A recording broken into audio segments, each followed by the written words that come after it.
lovelies, I am the Fragnostic, and I was toying with the idea of opening this week's Retro Rumble by saying something pitifully cliched like, it's time to dust off your terror mask for another foray into the gore-soaked, gruesome world of Splatterhouse, but I mean, god damn it, don't you just want to fucking punch people who introduce shit like that?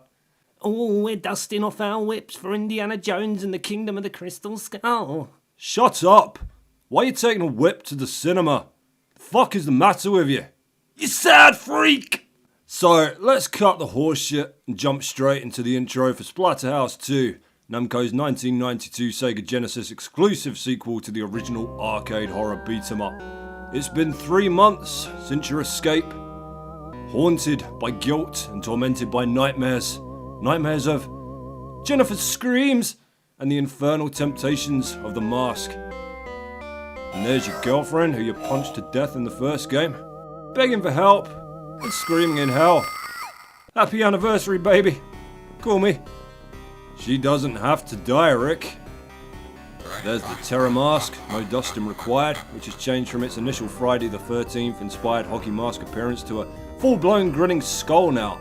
I guess to bring it more in line with the idea that it's supposed to be Mayan in origin and not, I don't know, Canadian. Go back to the house. Fuck you! Don't you remember what happened last time I was there? My own reflection tried to break my legs. A severed hand flipped me off and tried to punch me in the yams.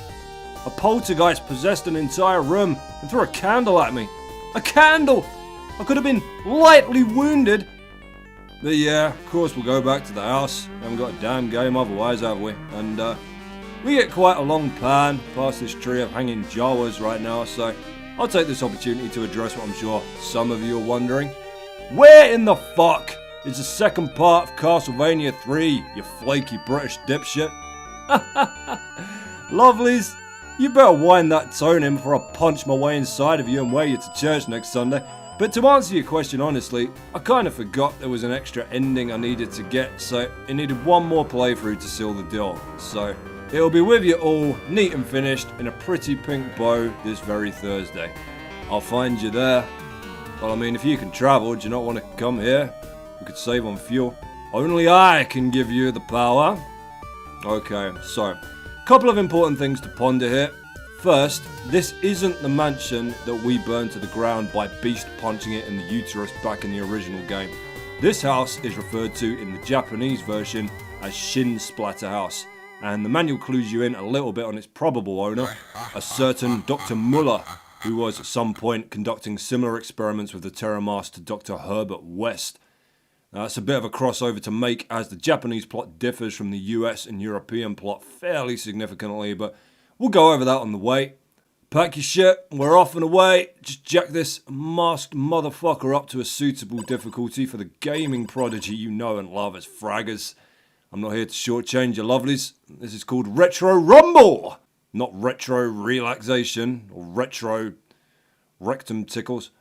For some reason, Rick starts the game flat on his damn face again. I mean, that made sense in the first game, he'd just been knocked out, but just makes him seem kind of lazy in this one. We'll go save Jennifer in a minute! God! She's been down there 3 months already. Another couple of hours isn't gonna kill her. Again. You'll see immediately that very little has changed from the 1988 predecessor. Rick still has 4 attacks with which to wipe out the army of Lovecraftian abominations and mid-80s video nasty starlets at his disposal. Punch, crouch kick, jump kick, and the all-powerful slide, which, much like in my playthrough of the first game, I never ever fucking use, especially on this difficulty, because it always gets you killed by merit of some sentient splodge of organic bastardry spawning on top of your mid-dash. Weapons are still fairly plentiful to afford you the satisfying pastime of slapping zombies against brick walls, but along with some of the more sadistic gore featured in the original, Splatterhouse 2 is far more restrained in terms of violence and general bloodletting. Guys, there's a hulking dude in a mask outside asking about his girlfriend. Oh fuck me, he's found us! Run! Oh god, oh no, I'm gonna slime me drawers. Where's my fucking girlfriend? Ah! Awesome. Here's our first boss, Bellyache. Close him down quick and get yourself just under his vomity arc here and he'll go down in literally seconds. Be sure to swerve clear when he starts convulsing, because another feature that Splatterhouse 2 ships over from its daddy is that it would often try to murder you after you've killed a boss by dumping some toxic shit out of its corpse all over you, so kill and run, kill and run. I'm the one with the dirty gun. On now to stage 2, secret elevator entrance into the house and our introduction to one of the most aggravating common enemies in any game ever made, the screaming Mimi. There's a few different variations on these as you progress, but they all jump around screeching like Michael fucking Jackson, and I mean, even without the irritating mix of leap distances they cycle through that are incredibly difficult to predict or escape, that fucking sound effects, like the sound of a cat being nailed to your brain. No particularly scientific approach needed to get through this section. I'll always drop down on these two sides, so wipe out one rock before they hit the ground and deal with the others as they hop towards you. Easy peasy. So yeah, on the whole, some of the more bloody excesses of the first game have been reined in, I guess for a couple of reasons. First, it's a console exclusive, and the censors jumped all over anything released for a home console with far heavier hands than they ever did with any arcade game. I mean, the Genesis was far more at ease with adult themes than the Super NES was, by way of Nintendo of America's strict self-sanitizing family entertainment policies of the time, as famously illustrated by their port of Mortal Kombat, which was as dry as a nun in a desert, but there was still only so much they could get away with. The second reason would be simply the hardware that it was running on. You know, a lot of the gruesome detail that we saw in the arcade version of the first game was in the backgrounds and the environment, which, compared to the empty-looking TurboGrafx 16 port, demonstrates that it's really more of a question of the game being able to run smoothly than it is any kind of gutless decision to PG-13 the damn thing. Eat John Holmes' dick bone, you hopping purple fuck! But what's great about Splatterhouse 2 is that the obvious reduction of the blood and guts doesn't really hurt it any, because while the game is still firmly rooted in its horror settings, this one kind of switches subgenres on us. If the first Splatterhouse was Lovecraft by way of Lucio Fulci, this one goes off far more deeply into Stuart Gordon territory like From Beyond or Phantasm, with nothing quite as sinister or heartbreaking as kicking the shit out of your own mutant girlfriend to feel terrible about. But there is a much stronger theme of interdimensional rift upon whose terrors mankind's eyes were never meant to fall going on here, which you'll first see here at second boss, Big Head. I don't know what you want me to say, that's not my nickname for him, that's what he's called. I guess I had 10 minutes until it went out the door and I had to come up with something fast. He kinda looks like Dennis Hopper from the Super Mario Bros. Movie, which gives me that much more joy out of jumping up and kicking him in his stupid childhood ruining fuck of a face. I love the screaming faces of the damned that strobe in and out of the background here, it's an awesome effect. Eat my leavings, you gawping lowlife! And there, he dies like a Looney Tunes character that has just seen an incredibly attractive woman who is really a shoddily disguised half-ton of active dynamite. Aruga! Aruga! The stench of this foul river is overpowering. I must continue upstream. That damn mask makes him look like Ghost Rider, which is ironic because if we ever did get a Splatterhouse movie, you just know they'd cast Nicolas fucking Cage in to ruin it. Not the ball worms! Oh god, not the ball worms! Oh god, my eyes! My eyes! Ah! So Splatterhouse 2 follows the level structure of the original fairly closely. You spend a few levels moving from outside the house through an underground passage and out into the woods before you enter the mansion properly, end up in a strange alien dimension and finally run the fuck away as the damn thing explodes. Nothing too nasty to test you here so far. In fact, nothing in Splatterhouse 2 is really particularly difficult once you know the patterns, a lot like the first game. I don't think there's a single boss fight that can't be easily beaten by just sort of knowing where to root your feet rather than having to ever really think on them. I mean, as much as I love this game, and I really do, it's one of my all-time favourites. It's pure atmosphere that it runs on. To actually play, it's slow, a bit clunky, has a tendency to just force you to blindly trial and error your way through a lot of its sections, but fuck me, what an atmosphere. You're now in a boss fight with a gang of mutant abortions hanging from nooses. What in the fuck? Rick's one-upping himself today by getting into a fist fight with a motherfucking chainsaw. And once you've dealt with those, it's just a matter of re-aborting these fetuses because Dr. Muller is a chemical scientist, goddammit, not a midwife. Straight in its baby beans. What other game on the Genesis can you say encourages you to punch babies in the balls? Maybe Sonic 3D Blast after about half an hour of playing it. punch them in the balls, stab them in their ugly little fuck faces with a pair of garden shears before you beat them into a puddle of their own damn insides. Can you tell I'm a father? Actually, when my son was born, I was chatting to one of the nurses, and she said that she was worried about the violent video games that her son was playing all the time. And there's one, she was saying to me, there's one he plays called Call of War, I think, and it's very violent. You can kill animals in it, don't like it at all. They never used to be that way, did they? No, love, no, you're right. It was all princesses and castles and eating dots back in the day. It's not like Duck Hunt was ever a thing. I did mention Duck Hunt to her, yeah, but don't forget Duck Hunt. And I knew she remembered it better than she was letting on, because when she said, oh yes, Duck Hunt, she was especially careful to pronounce the H in Hunt, as all of us with disciplinarians for parents were. God bless you, Nintendo, teaching us proper enunciation from an early age. They knew what they were doing. They could have called it Duck Shoot or Duck Blast. Nothing like hearing the enraged footsteps of your mother pounding down the passageway towards you because she thinks you're calling your brother a duck cunt to put the sweet love of the Lord into you. Nintendo will learn you the language, son. Through fear and pain. Can't fight the tentacled lake monster chasing us through the shallows here just yet. He'll be back for his ass kicking at the end of the day. I presume he has an ass somewhere under all of those Japanese dick substitutes to kick anyway. Now, although this is called Splatterhouse 2, it's not actually the second game in the series. Trixie it is, Trixie Little Hobbits, no. Before this one, there was a Splatterhouse game on the NES called Wanpaku Graffiti, or Naughty Graffiti. It came out in 1989, only ever released in Japan, and it was really a parody spin-off that followed a visual style that anime and manga fans will already be familiar with called SD, or Super Deformed, where the characters are drawn with oversized heads, short stubby little arms and legs, and massively over-exaggerated emotions. And the plot is basically that Jennifer's been kidnapped by the Pumpkin King, maybe the same one that Charlie Brown used to creep everybody the fuck out by trying to ritualistically summon every Halloween, and you go through a weird and wonderful series of trials to find her. I'll just clue you in on what's happening here. These bastard blue faces, they get a hold of you, they reverse your directional controls so left is right and vice versa, and they always try it on when you're halfway through jumping a pit or trying to turn around to punch one of these zombie fuckers in the mouth.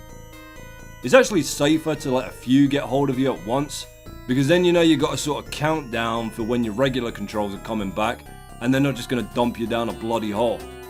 Alright, here comes a boss that everybody rates as absurdly difficult, like he's the equivalent to that chainsaw wielding slab of shit Biggie Man from the original game. It's basically the monster from The Fly, with the most improved abomination physique of 1992 award under its belt, and it follows a very simple pattern once you understand it. You smack it once and it launches into a mockery of your own slide attack, which you jump to avoid. That's easy enough. The confusion comes in that if you move too close to it or throw a punch and miss, it will hop backwards and throw out that slide attack again anyway, which can be incredibly confusing to anybody just trying to close it down and hit it. So what you need to do is pop yourself just close enough that it will throw itself into your attack. It's quite easy to be too close, as you can see here, but one more in its fuck ugly face ought to do it. There we are. Very important that you get its second form into a corner as quickly as possible here, which is best achieved by crouching and spamming low kicks at it while it spawns. This fucking thing will attack low and then try to leap through you when you retaliate, so you just need to get yourself into a steady pattern of one low kick and one standing punch to keep it smushed up against the side of the screen where you want it. Has an epileptic fit, dies like a bitch. Moving on up to the house now to go tell Jennifer what's up in the dread dimension she's lounging about in. Damn woman, you use the mask, help yourself. Rick's still technically a college student, you know. Do have assignments and papers and shit that need to be in. So yeah, I will give Wanpaku Graffiti a play for you at some point. And there were quite a few strange SD parodies that were out around the same era, like Godzilla-kun, Kid Dracula from the Castlevania series. There was even one that came out on the MSX for Snatcher, which was in its original form an incredibly bleak and violent cyberpunk adventure game. Actually the first thing Hideo Kojima worked on after the original Metal Gear game. That was actually fucking incredible, highly recommend it if you're looking for an old school RPG to run with. one of the first, if not the first, action RPGs to use a body-specific targeting system as popularised in more recent times by the Fallout series, but the best thing about One Pucker Graffiti is that the whole thing is supposed to be a prequel, which makes absolutely no goddamn sense whatsoever, but then you're already playing a game that parodies Michael Jackson's Thriller video with a disco vampire boss, makes you fight green shit that flies out of a row of toilets at you like some deeply unsanitary game of whack-a-mole, so, you know, what do you want here? Now, it's also packed full of awesome horror movie references, which is part of what really helps drive the Splatterhouse games anyway. I mean, what have we had here in this game so far? We got Evil Dead with a possessed mounted animal heads there, you got The Fly, Friday the 13th obviously. In fact, back in the first game, when you fight Biggie Man, you might notice that while you're wearing a hockey mask, which Jason only picked up in Friday the 13th Part 3, Biggie Man actually wears like a pillowcase over his head, which Jason wore for the entirety of Friday the 13th Part 2, so there's a cool little Voorhees clone war going on there. What else? The boar worms leap out of corpses like the chest bursters from Aliens, even though they look a little more like the creatures from the Deadly Spawn, which funny enough, got shamelessly rebranded to Return of the Aliens by its distributors in some places to try and ride the cash-heavy coattails of the movie Alien.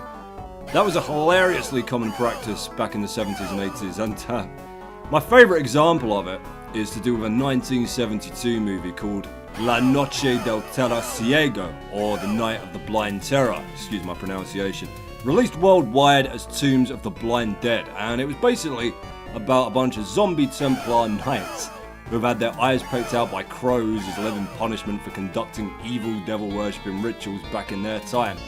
And it's, you know, it's alright as far as that sort of thing goes, I guess. You know, the sequel's a lot better, but when it came time to give the movie an English language release, the plan was to re-edit the shit out of it and release it as an unauthorized Planet of the Apes sequel called Revenge from Planet Ape. And I mean, the sole context they gave you in this new edit for this being anything to do whatsoever with the Planet of the Apes was a narrated opening sequence telling you that we were now in the post-apocalypse and the Templar Knights were actually undead apes. That was it. That's what they tried to sell you as a fucking Planet of the Apes movie. I mean, Jesus Christ, there's usually at least a minor reshoot or two when they try and pull some shit like that. I mean, they're still at it today, aren't they? Did any of you have the ball-shriveling misfortune to watch American Psycho 2, All American Girl?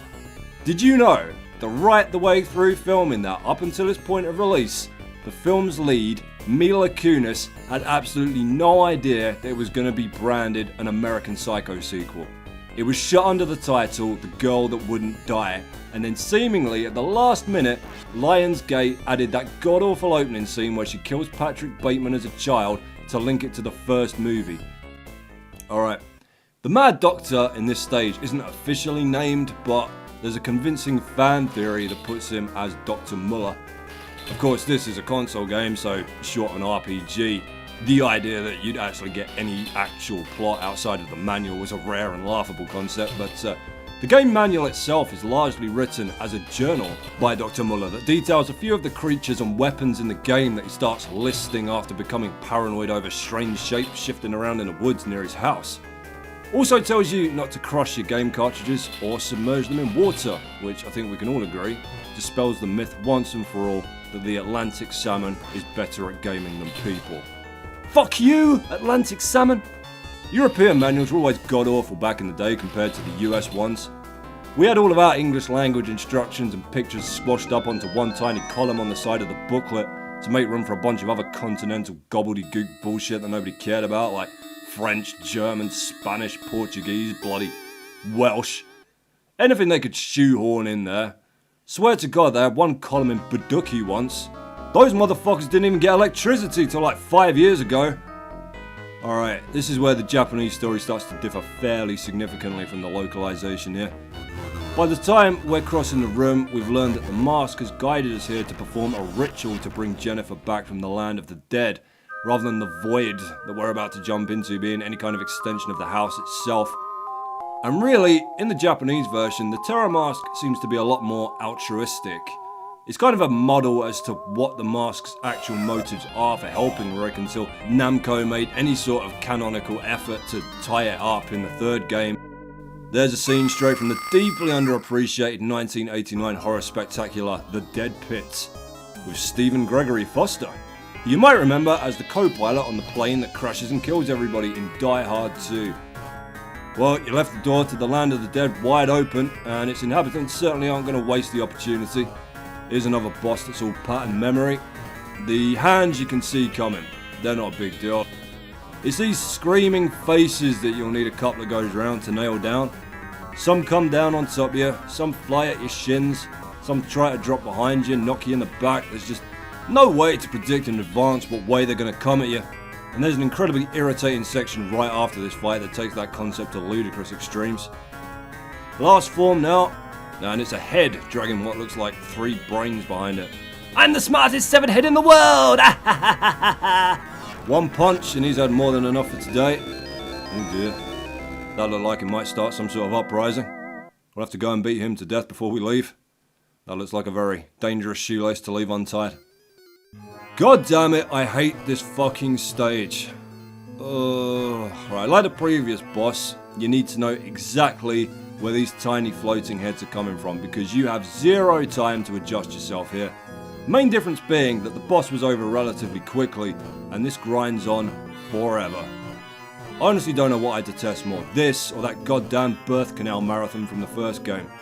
At least you got a womb to kick the shit off once you hit the end of that one. Oh, this should be nearly the end of it now. Ah, fuck, I've lost my place. Where are they coming from? Gotta wing it now. Oh, you son of a bitch! The last 2! The last fucking 2 tagged me. Pissing hell. And now we've got an incredibly dangerous boss fight to tackle with 1 shred of health left. Marvellous. Alright, any of these electric balls touch us now, game over. Jennifer's trapped inside that crystal, so we're gonna smash it the fuck open. You gotta be dead careful here because this seems to be the point in the game where hammering the punch button doesn't protect you from all angles. Like, you may have noticed that's a pretty surefire strategy to kill things in Splatterhouse 2, is to just stand still and wait for it to jump into you, but these orbs don't give a shit about what you think you know. One more should do it. That's the bastard. Oh, Jennifer. The fuck happened to your hair? Hell's turned her ginger. Damn you, Terra Mask! That wasn't part of our deal! It's not over yet though, lovelies. Not by a long goddamn. Now we're fleeing for our lives from whoever this handsome fellow is. Looks a disturbing amount like Richard Fairbrass, actually. I'm too sexy to be killed. Too sexy for your world. I'm naked in hell. Just give Richard's balls a slap if they get anywhere near you, or they'll give you quite a jolt. We don't want that. We don't want our no-death run to end at the hands of one half of Right Said Fred. Get your coat, sweetheart. We'll leave him before he starts trying to sell me an autograph. Christ on the cross, the house is collapsing! Let's get out of here! And there's that congealed brain casserole that escaped from the land of the dead, so we need to get Richard his dinner back before we go. It's only right. It's a sequel to the lift stage from the beginning of the game now. No annoying bastards screaming memes to deal with this time, but the roof is collapsing in on us, and that's good for a point of your health if one of the slabs manages to crack you in the head. Now you notice that Jennifer's got the right idea by staying in the back of the elevator away from where the ceiling is caving in, but Rick, well, Rick is not a smart man. And I mean, maybe that's his fault, maybe it isn't. I'm not entirely sure what sort of college he's enrolled at or what manner of remedial facilities it might. You know what, I'm sure he's trying his best. Alright, this is my favourite part of the whole game coming up right here. This is what always comes to mind whenever anybody mentions Splatterhouse 2 to me. I instantly just think lake monster fight. He's speeding away from the house across the water, and here's your old pal Tommy Tentacles to whip the shit out of you, as he just starts pulling himself to pieces, throwing shards of his own spine at you, which you have to knock out of the air and hurl into his eye to damage him. Choke on it, you sushi flavoured bucket of fuck! That's really all there is to this. And it fires its spikes at you high, low and middly. The middly ones you can only knock out the air with a perfectly timed jump kick, so it's really just safer to hop over them. Again, Jennifer sits in the background, completely ignoring the fact that I'm locked in mortal struggle with an aquatic hellbeast, but then She's probably feeling a little raw from the 3 months she spent having her soul used as a flesh jigsaw's tampon, so we'll let it go for now. Get out of it, squiddly diddly. Just the final boss to go now, and we are home free. It is, of course, the angry kebab that fled from the realm of the dead, known officially as the Ultimate Evil. Looks more like the Ultimate Mixed Grill Challenge, am I right, guys? Yeah, go on, off your run, love. I'll sort it. Now, if you look closely at the severed heads this thing throws at you, you'll see Toxie from the Toxic Avenger, Jeff Goldblum mid-transformation from The Fly, and Jeffrey Combs from the Stuart Gordon movie From Beyond. These are just dogs. I don't think they're famous. So, your basic strategy here is to just get yourself on the left side of the screen where you can easily dispatch everything that's flying at you, including the boss itself, which will just float into your rapid punching and really just kill itself for you. One more barrage ought to do it.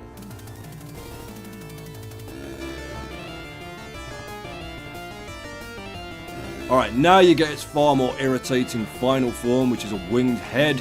Fuck's sake, that's better dealt with from the middle of the screen in the same sort of way you took out the picture in the poltergeist room from the first game.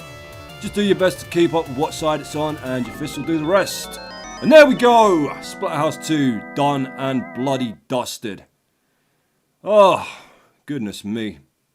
Don't worry, I was under no real illusions about a no-hit run there. It's been a couple of years since I played this last. I'll take a no death for that. I don't mind them. There goes the Muller house. Running out of cursed places on your estate there, Herbert, my man. That's why the next one takes place at your gaff. The monstrous visage disappeared into the lake. And the terror mask has left me as I was with Jennifer. But what of the mask?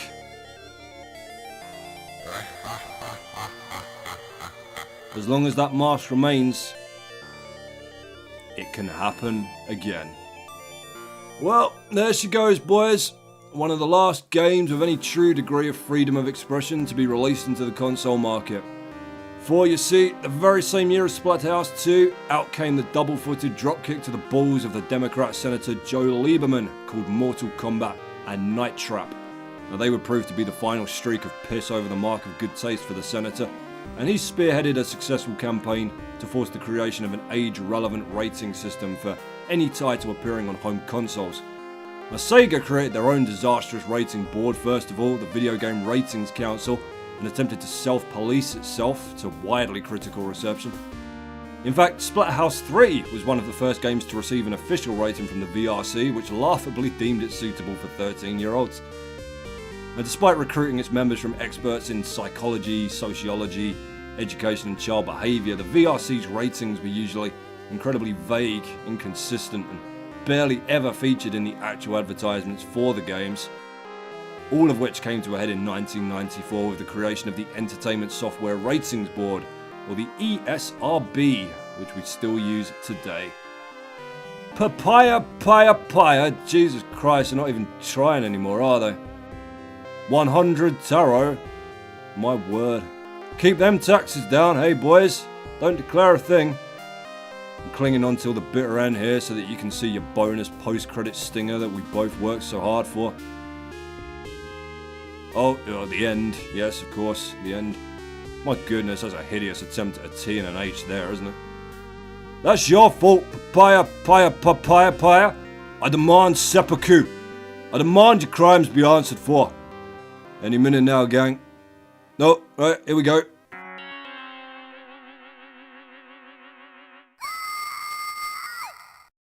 There, you're welcome. I'll just take my congratulatory message and be on my way here. Congratulations! There's no stopping you. Welcome to the elite league of players. Our games are made for you, Game Master. Rip 'em up! There you have it, lovelies. Legally binding permission from Namco to destroy their property whenever I so choose. Who wants to club together, go to Japan, and have some fucking fun?